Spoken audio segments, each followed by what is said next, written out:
आत्मा मौन है। मौन से आत्म साक्षात्कार होता है। केवल वाणी को मौन नहीं, मन का मौन। मन का मौन किसे कहते हैं? संकल्प शून्य हो जाना, कुछ न सोचना। लेकिन उसका जो आरंभिक रूप है अहंकार शून्य होना। अहंकार शून्य होने से मन शून्य होता है। परमात्मा को पाने के लिए देश विदेश में भटकना नहीं है, मौन होना है, शांत होना है। कोई विवाद करता है, विवाद स्वयं न करो, परमात्मा पा गए। कोई विवाद करता है, विवाद में लग गए तो परमात्मा से दूर हो गए।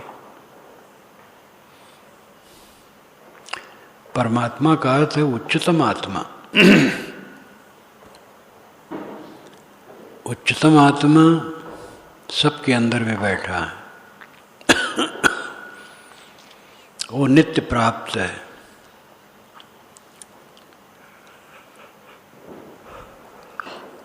हम बहिर्मुख हैं, इसलिए उसका अनुभव नहीं होता है।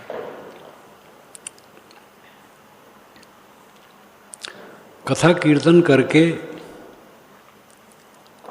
देवताओं अवतारों को रिझाने की बात यह स्थूल उपासना है। कोई रीझने वाला नहीं है। तू ही रीझत क्यों नहीं, कहाँ रिझावत और, तेरे ही आनंद से चिंता मणि सब ठौर।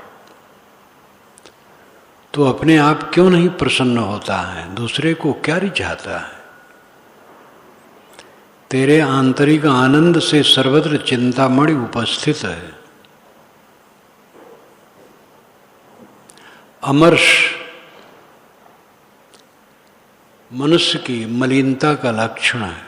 अमर्ष, अमर्ष का अर्थ है अपमान जनित दुखानुभव। अपमान से उत्पन्न दुख का अनुभव अमर्ष कहलाता है। अमर्ष का सीधा अर्थ है क्रोध, लेकिन क्रोध भड़काऊ चीज है। अमर्ष मन के अंदर की चीज है। वही अमर्ष बढ़ जाता है तो बाहर क्रोध भड़क जाता है। अमर्ष हमारी दुर्बलता का लक्षण है। संसार में किसी मनुष्य पर हमारा अधिकार नहीं है। अमर्ष किसके लिए किया जाए? अपनों पर अमर्ष होता है। जो अपने हैं उन्होंने ऐसा कह दिया। सबके पास वाणी है, जीभ है, मन है, अहंकार है, हो जाता है। आप ही से हो जाता है। आप अपने को नहीं देखते हैं, खाली दूसरे को देखते हैं। अपने को देखो। अमर्ष बिल्कुल ही नहीं होनी चाहिए। कोई कुछ कह दे, कोई अमर्ष नहीं। ऐसा कवच पहनो जिस पर किसी का बाण न लगे। पहले कवच पहना जाता था युद्ध में जब जाते थे। तलवार और तीर और भाला ये लगते थे अंग पर,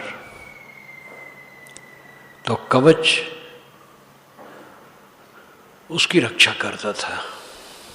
आज भी बड़े नेता लोग कपड़े के अंदर पहनते हैं जिससे छुरा उरा या गोली वोली आवे तो ना असर करे। सबसे बड़ा कवच है अहंकार का त्याग।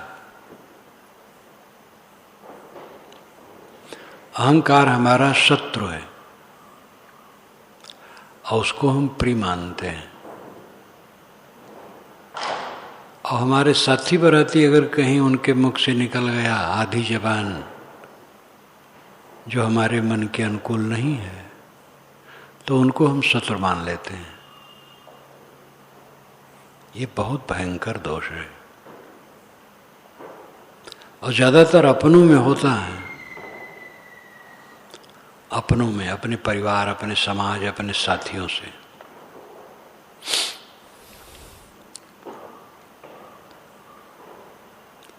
दुर्योधन को समझाया जा रहा है, धृतराष्ट्र समझाते हैं, भीष्म समझाते हैं, विदुर समझाते हैं कि राज दे दो उनको, पांडवों का राज उनको लौटा दो। दुर्योधन कहता है आप लोग क्यों परेशान हैं, व्यर्थ घबरा रहे हैं। हमारा बल ज्यादा, हमारे 11 अक्षुणी सेना है, पांडवों के 7 है। उनके कुल 7 लोग वीर हैं, 5 पांडव हैं और प्रद्युम्न है और सात्विक है, बस। और अपना 3 गुना गिनाता है, इतने योद्धा हमारे पास हैं और आप लोग घबराइए नहीं। जब फिर धृतराष्ट्र समझाते हैं तो कहते पिताजी मैं जीवन, धन, राज सब कुछ छोड़ सकता हूं, लेकिन पांडवों से मिल के नहीं रह सकता। तीव्र सुई के अग्रभाग से जितनी जमीन चुभे उतनी जमीन भी मैं नहीं देना चाहता।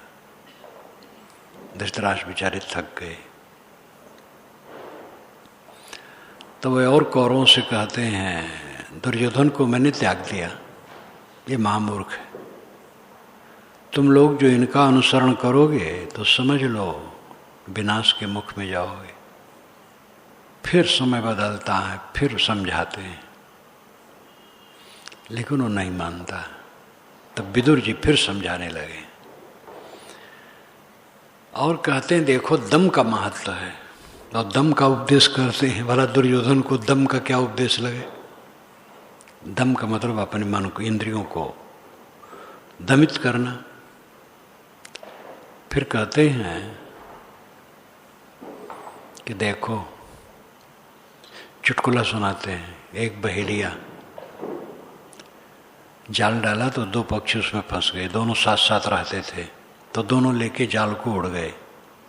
तो बहेलिया दौड़ा, वो आकाश में उड़े हैं और ये जमीन पर दौड़ रहा है। तो जंगल में एक मुनि थे, मुनि ने कहा कि आकाश में उड़ते हैं तुम जमीन पर क्यों दौड़ते हो। कहे महाराज जब आपस में झगड़ा करेंगे तो जमीन पर आ जाएंगे। और थोड़े समय में वो झगड़ा किए तो फिर कमजोर हो गए, झगड़ते झगड़ते बस नीचे आ गया, बहेलिए ने पकड़ लिया। दूसरा चुटकुला सुनाते हैं, मैं गंधमादन पर्वत पर गया था। गंधमादन पर्वत आज भी उसका नाम वही है जो हिमालय में है, वहाँ तो पहुँचना बड़ा मुश्किल है।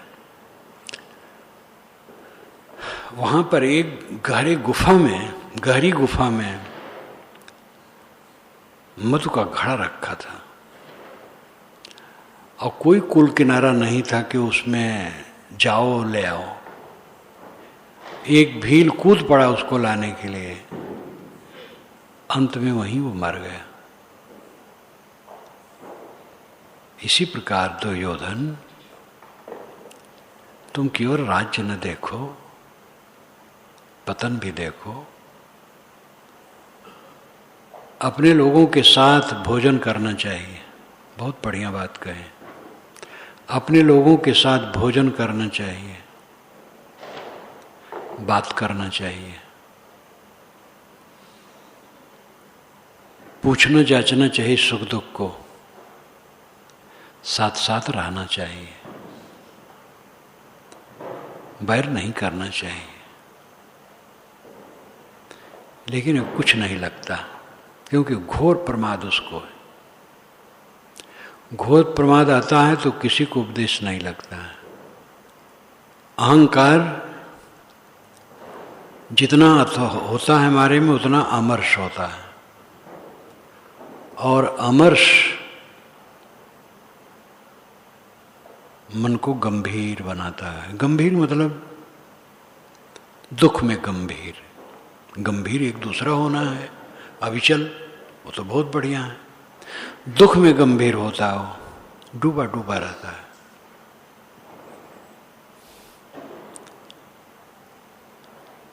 किसी पर हमारा अधिकार नहीं है। किसकी बात सुन करके हम अमर्ष करें? सब अच्छे हैं, सब बड़े हैं, हमसे तो सब बड़े हैं। उन्होंने कुछ कह दिया तो क्या हर्ज हो गया? अपने को मारे बिना कोई अमृत नहीं होगा। अपने को मारो अमृत होना चाहो तो। या आपा को डार दे दया करे सबको, ये आधी साखी साहिब की है। या आपा को डार दे दया करे सबको, तुम अपने अहंकार को छोड़ दो, सब तुम्हारे ऊपर दया करेंगे। और जितना अहंकार गांठे बैठे रखोगे सब घृणा करेंगे। जितना अहंकार बढ़ा चढ़ा होगा सब घृणा करेंगे। अहंकार त्यागोगे सब कृपा करेंगे। दोष दूसरे का नहीं होता है, दोष अपना होता है। अब आदमी इसी शिकायत में रहता है, दूसरे का दोष है, हम दुखी हैं दूसरे के कारण। दूसरे के कारण दुखी नहीं है, अपने अज्ञान के कारण, अहंकार के कारण दुखी है। हम अपने अहंकार को पूरा का पूरा फेंक दें, कोई दुख दे सकता है इस दुनिया में? सब मिलके दुख नहीं दे पाएंगे। दुख तो आता है भीतर से और सुख आता है भीतर से। अहंकार से दुख आता है, अहंकार के विसर्जन से सुख आता है। ये प्रकृति का नियम है, विश्व नियम है। विश्व नियम को हमें समझना चाहिए। सुखी रहना सबसे सरल है। लोग कहते महाराज बड़ा कठिन है, सुखी नहीं रह पा। धन तो है लेकिन सुखी नहीं है, बाल बच्चे हैं लेकिन सुखी नहीं है, पद है ऊंचा लेकिन सुखी नहीं है। जो बहुत सरल है वही काम लोग नहीं करते हैं। सुखी रहना बहुत सरल है।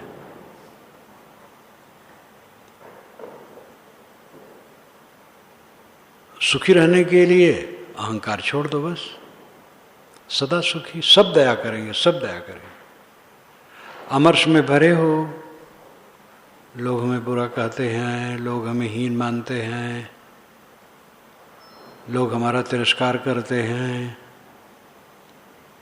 ये हमारे अहंकार का परिणाम है। सब हमारा तिरस्कार करें, सब हमें हीन समझें, इसी में हमारा भला है। सबकी कृपा है हमारे ऊपर। अगर ऐसा हम मानते हैं तो सबकी कृपा है कि सब हमें हीन समझते हैं, तिरस्कृत करते हैं, तो हमारी ऊपर सबकी कृपा है। उससे हमारा क्या नुकसान होगा? ऐसा है ही नहीं कि सब तिरस्कार करते हैं। अपना अहंकार ऐसा अनुभव कराता है कि सब हमारा तिरस्कार करते हैं। जितना अहंकार होता है उतना तिरस्कार का अनुभव होता है। कितनी गुरुओं को मैंने देखा है, वो हरदम शिष्यों को झिड़कते रहते हैं। जो सेवा में रहते हैं उसको एकदम झिड़कते रहते हैं, आसपास रहते, झिड़कते रहते हैं। तो उन लोगों को अकल नहीं है, क्या करना चाहिए, कैसे करना चाहिए।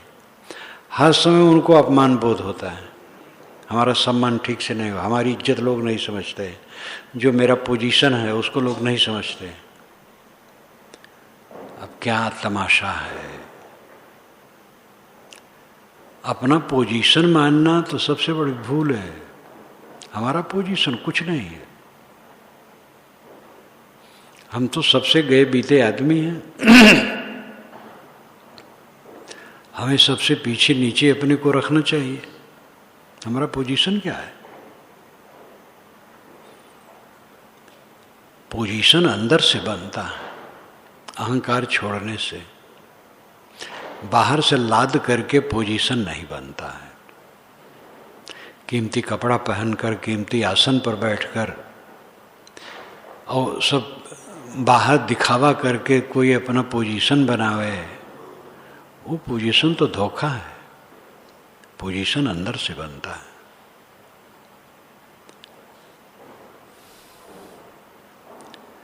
अमर्ष, चित्त का अमर्ष हमारा खत्म होना चाहिए। हमारे अमर्ष का मूल हमारा अहंकार है। हम सरल हो जाएं, सरल होके लोगों में रहें।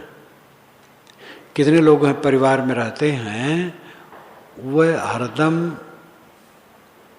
तनाव में रहते हैं, चेहरा तनावग्रस्त, किसी से बोलेंगे नहीं, बोलेंगे तो एकदम भभक कर, तनाव तनाव तनाव एकदम। ये नरक है अपना। अपने को एकदम सरल बना दो, हरदम सरल, बच्चे की तरह सरल, एकदम बच्चे की तरह सरल। कोई वार नहीं कर सकता है। स्थिर सुख हमारे हाथ में है और एक ही चीज हमें चाहिए, सुख। ऐसा सुख जिसमें दुख न हो, केवल सुख, सुख, अनंत सुख, अखंड सुख। और ये बहुत सरल है प्राप्त करना। बस अपने अहंकार को खो दो और परम सुखी हो जाओ। इस पर सोचो, अभ्यास करो।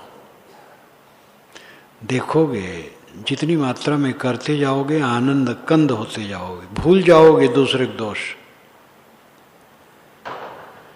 दूसरे का दोष हमारे मार्ग में रो रहा है, इसको तो भूल ही जाओगे, क्योंकि बिल्कुल झूठ है। हमारे दुख का कारण हम खुद हैं, हमारा अहंकार। तो मैं कह रहा था, अमर्ष, अपमानजनित बोध से उत्पन्न दुख अमर्ष कहलाता है। और अपने अहंकार के कारण यह होता है। अपने को नाचीज समझ लो, बिल्कुल नाचीज। हमारी कोई इज्जत नहीं है, इसलिए कोई कुछ कह दे कोई हर्ज नहीं है। जहां अपनी इज्जत माने तहां गए, हमारी कोई इज्जत नहीं है। ऐसा मान लो तो इतनी इज्जत हो जाएगी कि क्या पूछना है। ऐसा आदमी सर्वोच्च है मानो। जो अपने को सबसे नीचे किया वो सबसे ऊंचे हो गया। आवश्यकता का बोध ही खत्म हो जाता है, चाहिए ही नहीं कुछ, फिर क्या पूछना है। सभी साधक अपने चित्त में देखें और अमर्ष को दूर करके इसी जीवन में परम शांति की प्राप्ति करें।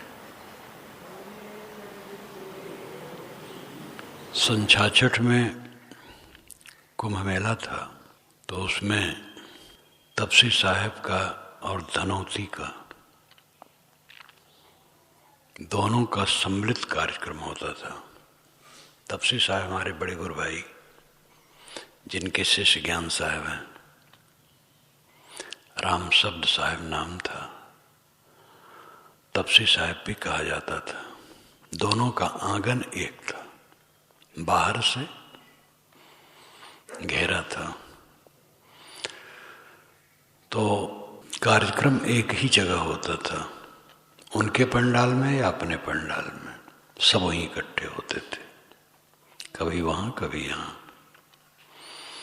तो एक दिन साधुशरण गोस्वामी ने कहा कि आज द्वैताद्वैत मंथन हो जाए। द्वैताद्वैत मंथन, द्वैत और अद्वैत पर विचार। रामधारी गोस्वामी जो बहुत बड़े योग्य महात्मा थे, वहां के धनौती के महंत थे और पारखी विचार के थे। दिग्गज शरीर, गंभीर, शीलवान, उनके बाद मुनीश्वर गोस्वामी हुए, फिर दूसरी स्थिति आ गई। उस समय रामधारी गोस्वामी जी भी विराजमान थे। द्वैताद्वैत मंथन, द्वैत और अद्वैत का विचार, द्वैताद्वैत मंथन चला।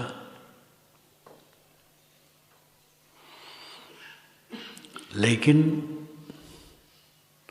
कबीर साहब ने इसके लिए जितना सुंदर कहा है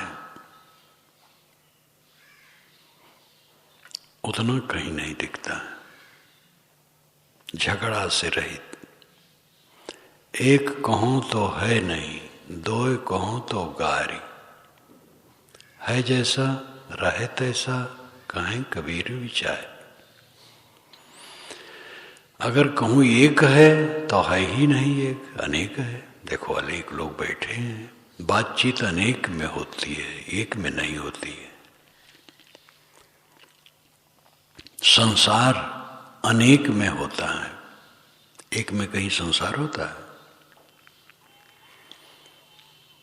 जहां निरंतर प्रवाह है, गति है, स्फूर्ति है, हलचल है, सुख दुख है, संयोग वियोग है, एक कहां है? अनेक प्रत्यक्ष है। लेकिन परमार्थ तो एक है।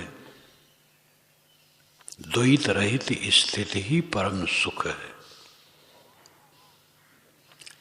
अद्वैत का अपना दोष यह है कि जड़ चेतन एक मान लेना।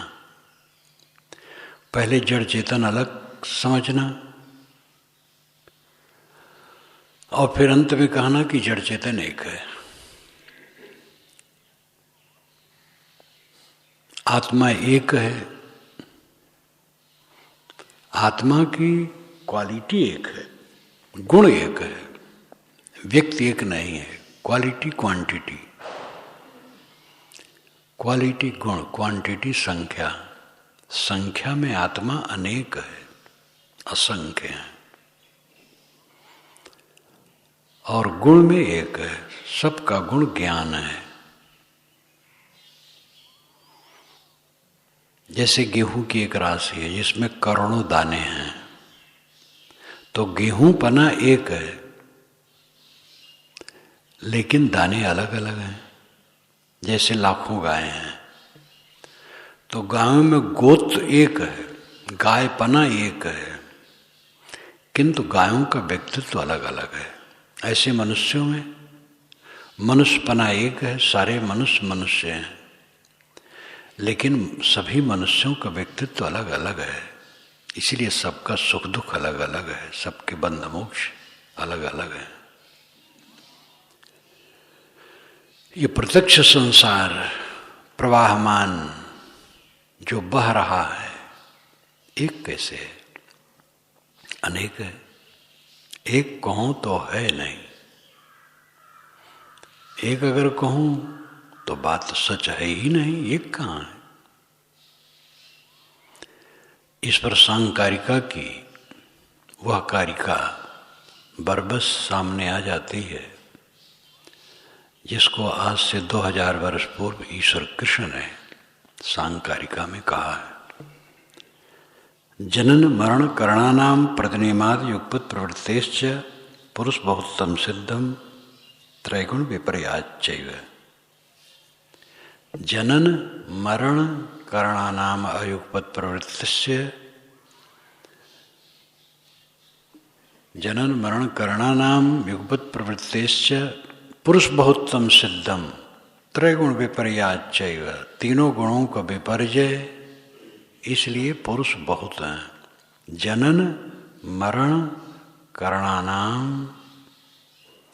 अयुगपत प्रवृत्तेश्च त्रैगुण विपर्याच्चैव तस्मात् पुरुष बहुत्तम सिद्धम। जनन का मतलब है जन्मना, मरण का मतलब है मरना। सबका जन्म अलग अलग है और सबका मरण अलग अलग है। कर्णानाम प्रतिनियमात, कर्णों के प्रति नियम अलग अलग हैं। कर्ण ज्ञानेंद्रियां, आंख नाक कान जीभ चाम, और मन भी, ये सब की प्रवृत्तियां अलग अलग हैं। कोई आंख खोल के देख रहा है, कोई आंख बंद किया है।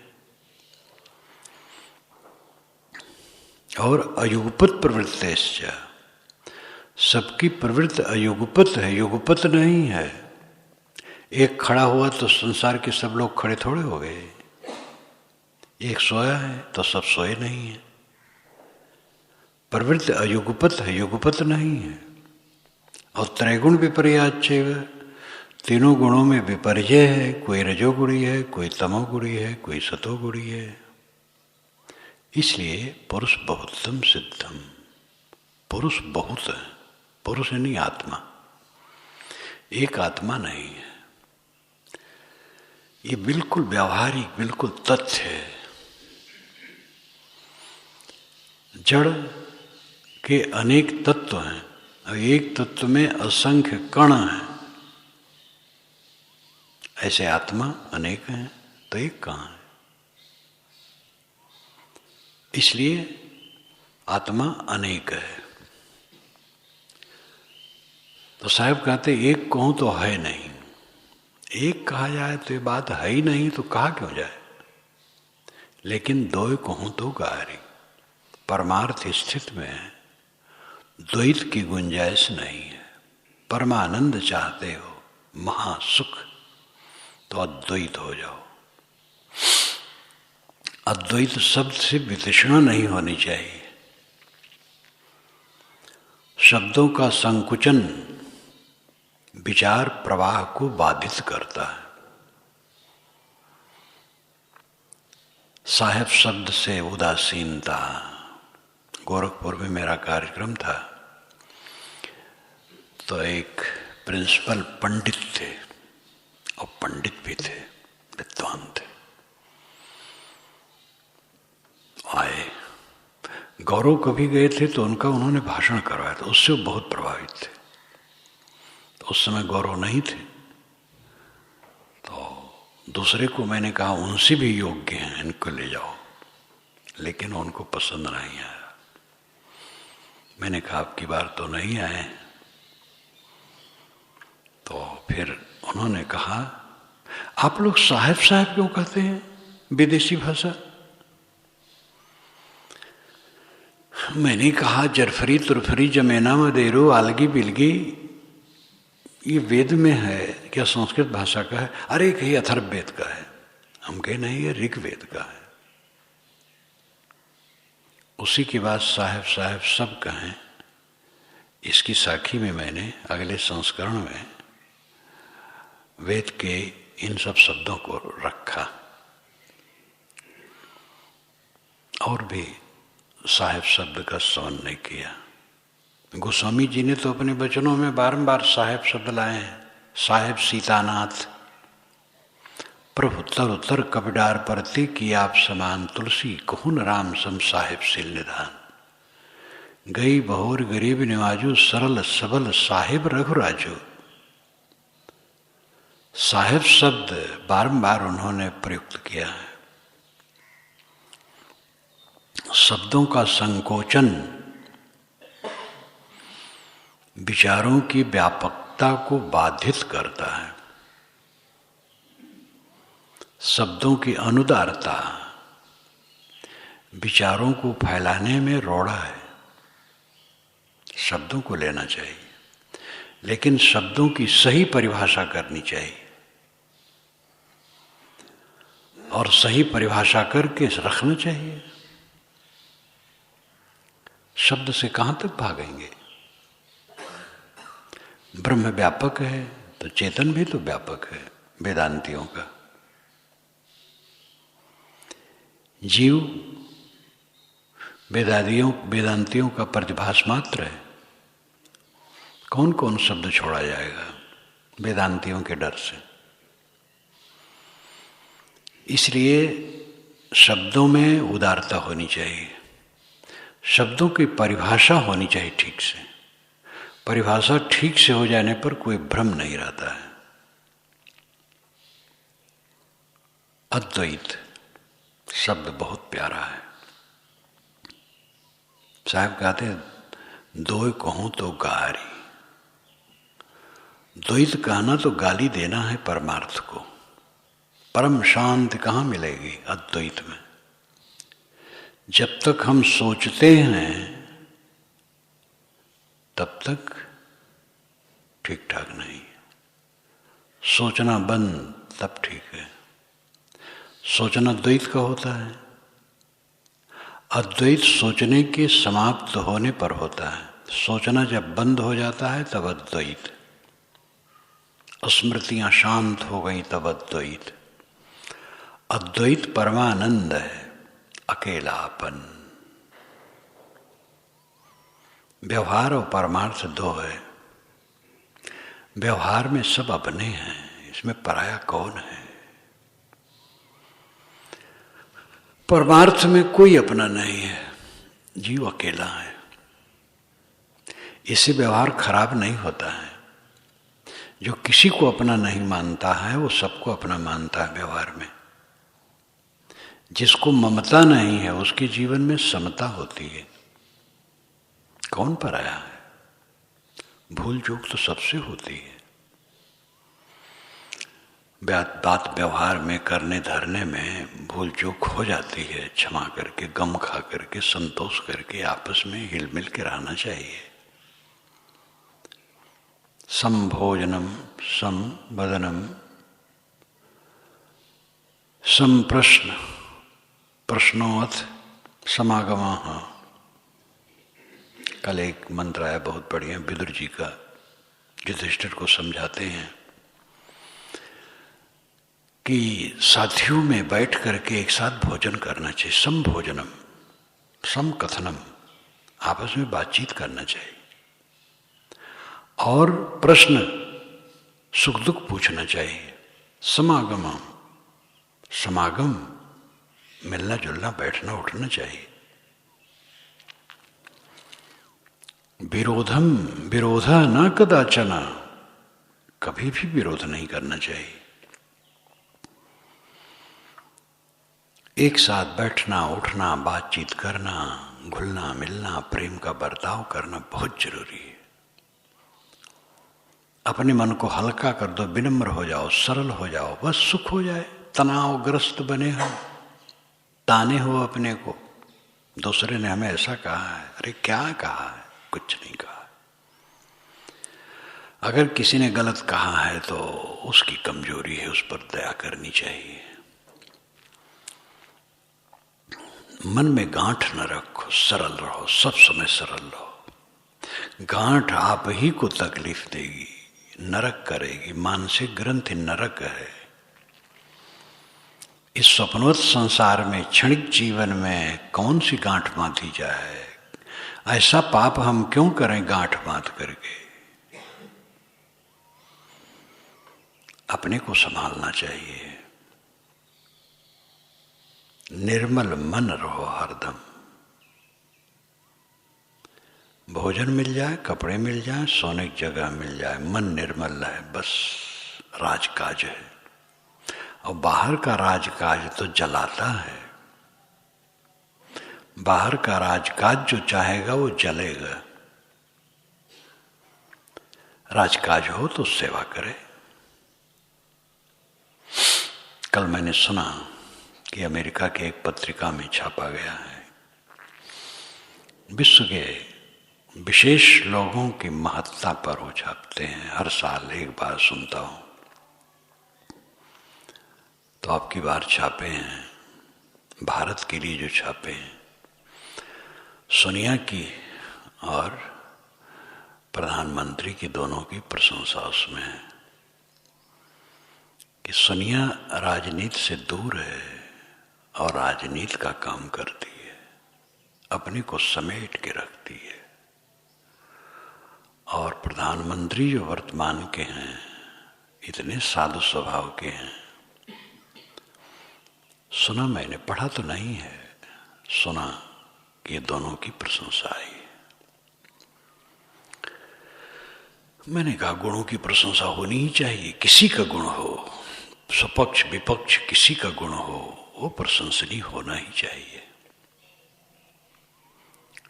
निर्मानता, निष्कामता, निर्छलता परम सुख है, अद्वैत स्थित। जब तक हम सोचते हैं द्वैत से जुड़े रहते हैं, सोचना बंद हो जाता है तब अद्वैत की स्थिति है। सोचेंगे किसे? प्राणी, पदार्थ, परिस्थिति, इन तीनों को सोचेंगे। पूरा जीवन प्राणी, पदार्थ, परिस्थितियों का हुजूम है। प्राणी, पदार्थ, परिस्थिति। प्राणी साफ अर्थ है, पदार्थ निर्जीव, परिस्थिति इन प्राणी पदार्थों की विशेष अवस्था, ये परिस्थिति, इसी से मन जुड़ा रहता है। जब मन शांत हो जाता है तब प्राणी, पदार्थ, परिस्थिति का संबंध कट जाता है, तब अद्वैत हो जाता है। अद्वैत परम सुख है, अकेला हो जाना, संकल्प शून्य। साधक को प्रमाद छोड़ करके काम करना चाहिए। सबकी योग्यता अलग अलग है। उत्कट वैराग्य होने से चित्त में, अब अभ्यास होने से ये अवस्था आती है। अखंड वैराग, तीव्र वैराग, दृढ़ निर्वेद, सब नश्वर, सब क्षणिक, कुछ नहीं। वैराग उत्कट जब चित्त में होता है तब मन दृश्यों से हटता है। अब अभ्यास होता है, आदत बनाई जाती है ऐसा करने का, तो चित्त सब दृश्यों को छोड़ देता है, शांत हो जाता है। शांत चित्त अद्वैत अवस्था है, ये परम सुख है। अकेला हो जाओ, परम सुख है। अकेला कैसे हो जाओ? यहां जाकर के जंगल में बैठ जाओ तो अकेला हो जाओगे? मन वहां खुरखुंड करेगा। मन को शांत कर देना अकेला होना है। मन शांत हुआ बस अकेला हो गया। मन शांत नहीं तो अकेला नहीं है, झमेला है। फिर अद्वैत स्थिति ही परम सुख है। अद्वैत में चला जाना। दोई कहो तो गारी, है जैसा रहे तैसा कहूं कबीर विचार। साहब ने विचार करके कहा कि जैसा है वैसा रहता है। जगत नानात्मक है और परमार्थ अद्वैत है। जगत प्रवाहमान है, प्रवाह अद्वैत में कहीं होता है? ठोस एक अद्वैत में कोई प्रवाह होता है? प्रवाह तो द्वैत में होता है, बहाना द्वैत में होता है, विकार द्वैत में होता है, परिवर्तन, निर्माण, ये सब द्वैत में होता है। तो जगत तो द्वैत है ही है, द्वैतात्मक है। जब मन शांत हो गया, पूर्ण रूप से विश्राम, तब अद्वैत हो गया। ये दिन और रात, ये हवा, प्रकाश, ये प्रकृति का वरदान जो हमें मिला है, कितना वरदान है। चारों तरफ से मानो अमृत बरस रहा है।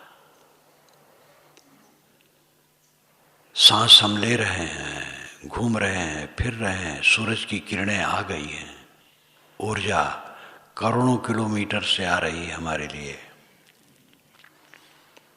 चारों तरफ से वरदान है हमारे लिए प्रकृति का। शरीर स्वस्थ चल रहा है, संत गुरु मिले हैं, ज्ञान के ग्रंथ मिले हैं, अभी शरीर काम दे रहा है। कितना वरदान है चारों तरफ से। ये चांस ज्यादा दिन का नहीं है। आजकल में मिट्टी का ढेला फूट जाएगा और मिट्टी मिल जाएगा, कुछ रहेगा नहीं। इसलिए प्रमाद छोड़ करके बड़ी सावधानी के साथ वासना का क्षय करो। कोई अमर्ष करो ही ना, कहीं दुख मानो ही ना। एक साधु, कई बार कहा हूं, एक साधु एक जगह गए, पूरी बनी, वो एक किनारे बैठे थे जहां डेहरी थी, तो थोड़े आड़ में थे।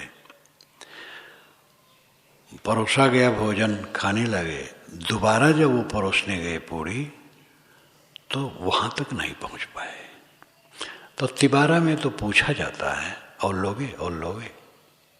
तिबारा पहुंचे, कहे और लोगे, कहे नहीं लेंगे। वो गुस्सा हो गए, दोबारा हम दिए नहीं थे। तो एक बार जो पहली पूरी मिली थी वही खा लिए बस। तो जब अपने आश्रम पर आए तो 7 दिन पूरी बनवा के खाए। और कहे बड़ी पूरी वाली है वो, मालूम होता उन्हीं घी ही पूरी है। 7 दिन पूरी बनवा करके मैंने खाया।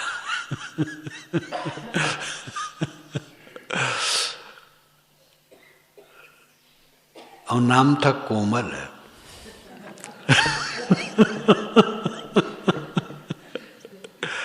क्या संसार है, कहाँ की ऐठन है। एकदम पानी की तरह नरम हो जाओ, शीतल हो जाओ, ना चीज बन जाओ। अपने को मार करके अमृत होगे। जो अपने को मार देता है वो अमृत हो जाता है। जो अपना नकलीपन है उसको मार दिया तो जो असली तत्व है उसका उद्घाटन हो जाता है। हमारे में 2 मैं है, एक गलत मैं, एक सही मैं। गलत मैं है देह, इसके नाम रूप, इसका अहंकार, ये गलत मैं है, क्षणिक है।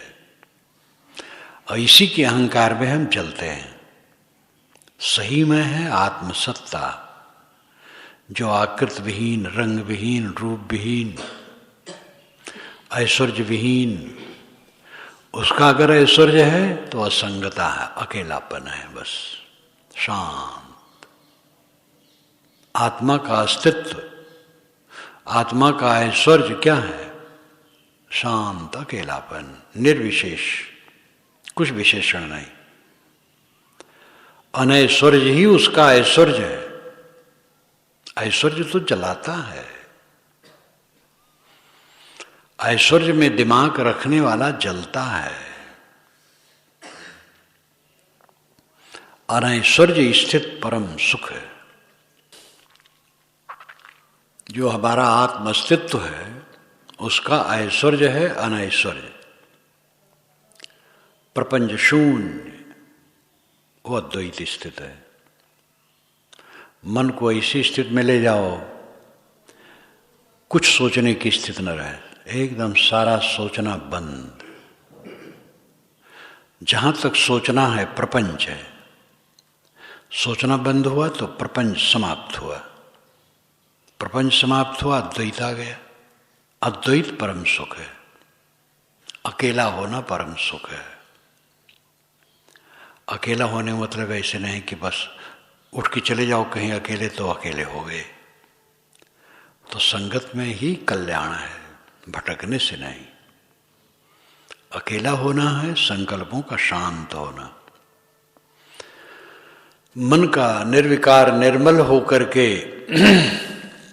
जब मन और इंद्रियां वश में होती हैं, अब आदमी हिंसा छोड़ देता है और प्रमाद रहित हो जाता है, तो वो सच्ची स्थिति में आता है। दमन का अर्थ ही विदुर जी ने दुर्योधन को बताया, दमन में करो अपना काम। तो उसके लिए 3 गुण बताया। मन इंद्रियों को बस में कर लो, किसी की हिंसा न करो और प्रमाद छोड़ दो। भला ये उपदेश उसको कहाँ लगने वाला था।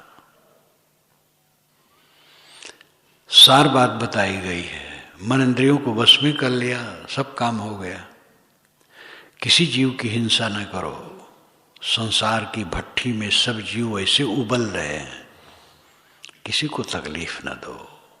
सब जीव दुखियारे हैं, सब जीव दुखियारे हैं, देहधारी सब दुखी हैं। उन दुखियों को दुख न दो। जो अपना कल्याण चाहेगा किसी को मन वाणी कर्म से दुख देने की सोचेगा भी नहीं। और प्रमाद छोड़ करके रहो। प्रमाद असावधानी, जो कुछ मिला है उसमें मोह जाना प्रमाद है। तो द्वैत, संसार द्वैत है, लेकिन अध्यात्म की स्थिति अद्वैत है। अद्वैत परम सुख है। संकल्प शांत हो करके रहना परम सुख है। अपने मन को शुद्ध करो, निर्मल करो, निर्ग्रंथ करो और सारे कलमश को दूर करके परम शांत में बिहरो।